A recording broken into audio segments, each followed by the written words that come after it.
આપણી લાઈફમાં ઘણી બધી વખત એવું બને છે કે અમુક વ્યક્તિ જે આપણી સૌથી નજીક હોય ને એ આપણાથી દૂર જતી રહે, કોઈ પણ કારણોસર એ આપણાથી દૂરી બનાવી લે છે યા તો રિજેક્ટ કરી દે છે. ત્યારે આપણે એ જ ગિલ્ટમાં જીવીએ છીએ કે અમારામાં કમી છે ને એટલે અમારાથી દૂર જતા રહ્યા. પણ હકીકત એ હોય છે કે આપણે ઇમ્પરફેક્ટ છીએ એટલે આપણાથી દૂર નથી ગયા. પણ જે ડાયમંડ હોય ને એની પરખ એને તરાશનાર હોય ને એમને જ હોય. અને આપણે એ જ ગિલ્ટમાં આખી જિંદગી રડીને દુઃખી થઈને પસાર કરીએ છીએ કે અમારામાં કમી છે, અમે ઇનપરફેક્ટ છે એટલે લોકો અમારાથી દૂર જતા રહે છે.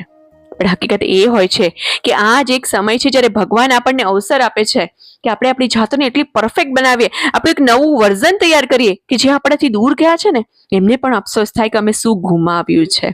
એક એક્ઝામ્પલ આપું કે જ્યારે આપણે નવા વસ્ત્ર ખરીદીએ છીએ ને ત્યારે જૂના વસ્ત્રને કબાટમાંથી બહાર કાઢીએ છીએ અને પછી નવા વસ્ત્રને અંદર મૂકીએ છીએ.